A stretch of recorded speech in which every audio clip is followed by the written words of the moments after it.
This is an NBC News Special Report. Good morning, guys. Craig and I are coming on the air early to bring you the very latest on Hurricane Ida. That storm, which packed an incredible punch, was a Category 4, right now weakening, but remains a very dangerous threat at this moment. Craig. Here's where things stand right now. Ida making landfall in Louisiana on Sunday as a strong Category 4 hurricane, just 7 miles per hour shy of a Cat 5. Winds reaching about 150 miles per hour. And the surge of water caused devastating flooding. Overnight, some people were told to get to higher ground immediately. Yeah, there are a lot of people, by the way, Craig, who are like begging for rescue at this hour. Louisiana is also dealing with what's described as a catastrophic power failure. That means 1 million people in New Orleans, the entire city of New Orleans, in the dark. And that's where we're going to start off our coverage with Al Roker. Al, what's the latest there? Well, guys, I will tell you, I look all around and we can hear the sound of generators, but very few lights, and it's breezy. The rain has stopped, but of course that means we've got still a lot of devastation. It's dark. We don't really have an idea until the sun comes up of what we are going to see. We were hunkered down in our hotel. There was a lot of flooding in and around our region.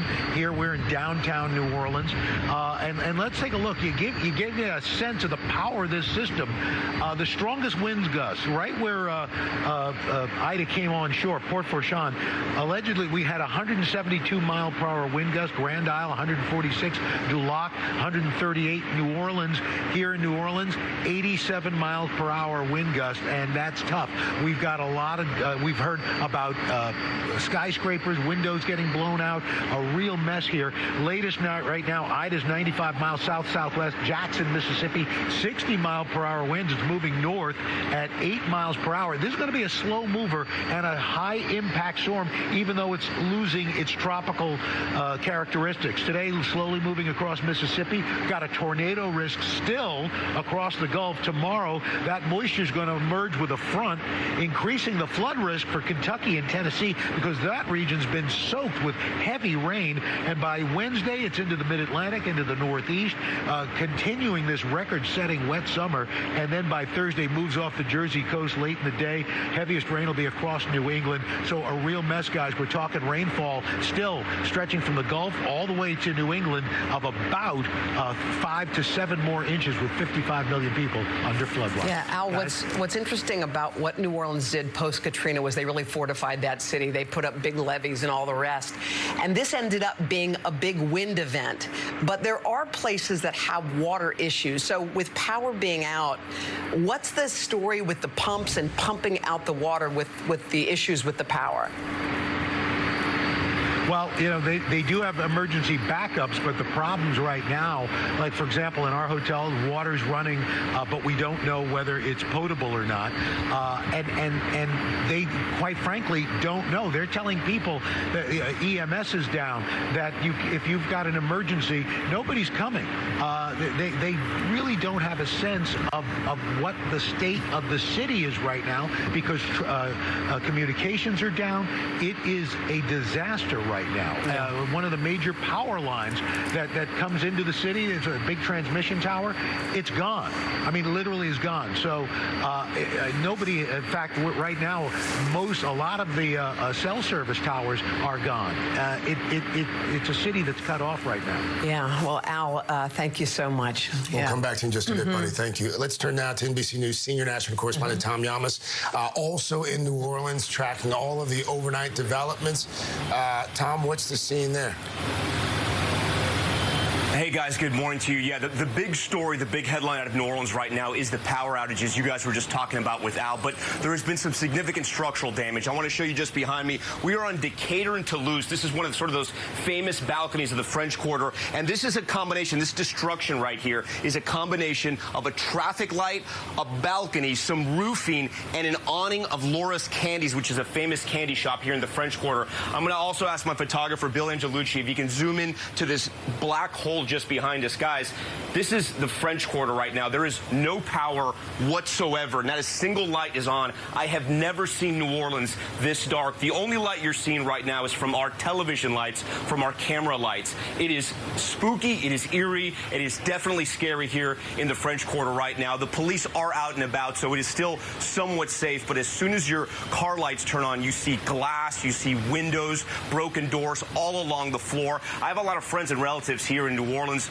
A lot of them evacuated. Some of them didn't, but they're all trying to text and email right now. And the problem is, as Al mentioned, there's some cell towers down. AT&T right now seems not to be working. Verizon in New Orleans seems to be working. AT&T, though, you cannot get a phone call out. You can't get an email out. You can't get a text out. So there's a lot of confusion right now. Mass power outages. A lot of the hospitals throughout New Orleans also suffered some structural damage. I'm told that a lot of the patients from Louisiana Ochsner Health, which is the largest hospital system in the southeast, I'm told their patients are okay, but there were some hospitals that had to transport patients out from their Bayou hospitals because it just got too dangerous. We also know that there were some elderly citizens of New Orleans and the Metairie Towers that had to be evacuated as well. So just a really, really scary scene here in New Orleans. I'm getting texts of people asking, how bad is New Orleans? Guys, it's bad. The problem is we just don't know how bad. And we won't probably until the sun starts to come up there to a certain extent. Tom, thank you. And I think an interesting thing, Tom, that you pointed out was the hospitals. There was a hospital in Thibodeau that lost power, lost a generator, and literally nurses and doctors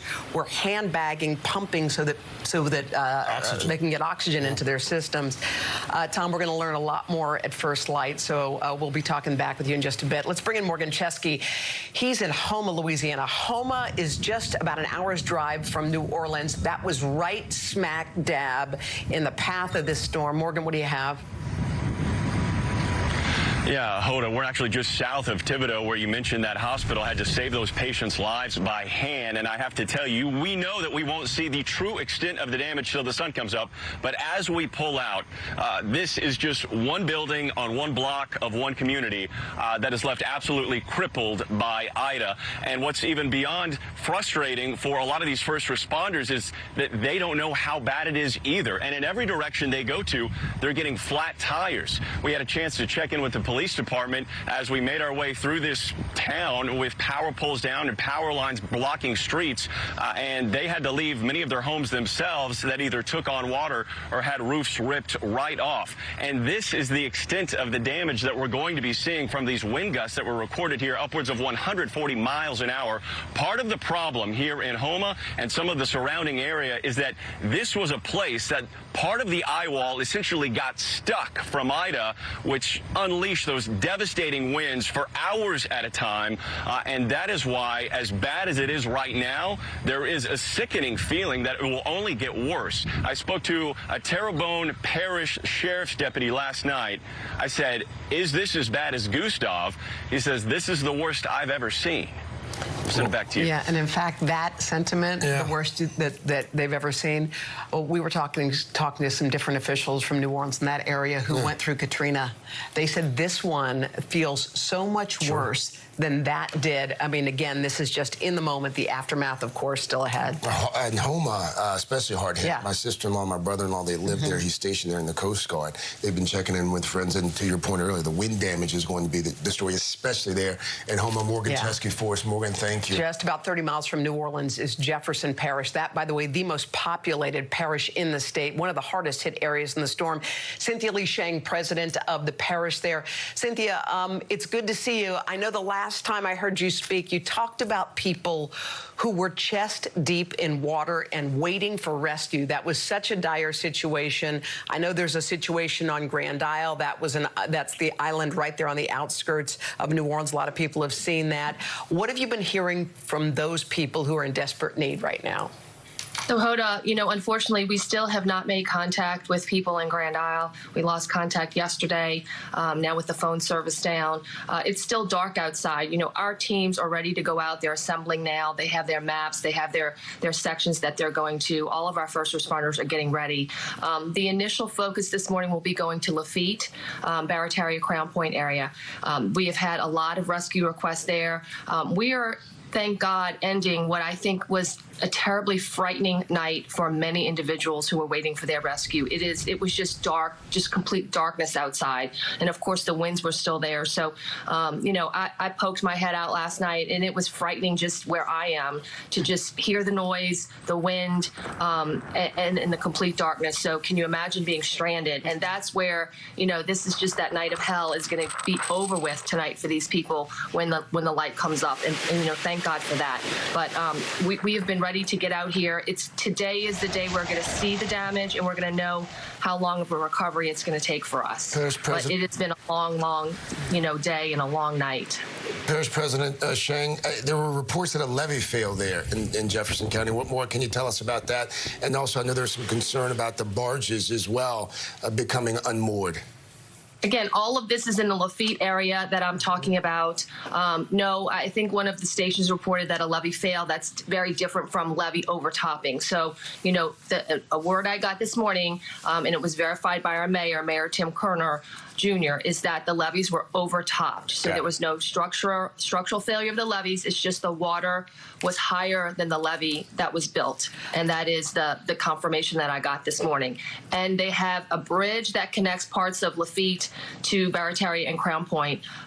This is a bridge that gives us problems because we have had vessels, barges hit this bridge before in other hurricane situations. And again, it happened yesterday. It's I think two boats or two vessels hit it. One of them, I'm told, sunk, but the bridge cannot be used, and it'll be out for several months. I mean, we're going to have to rebuild that.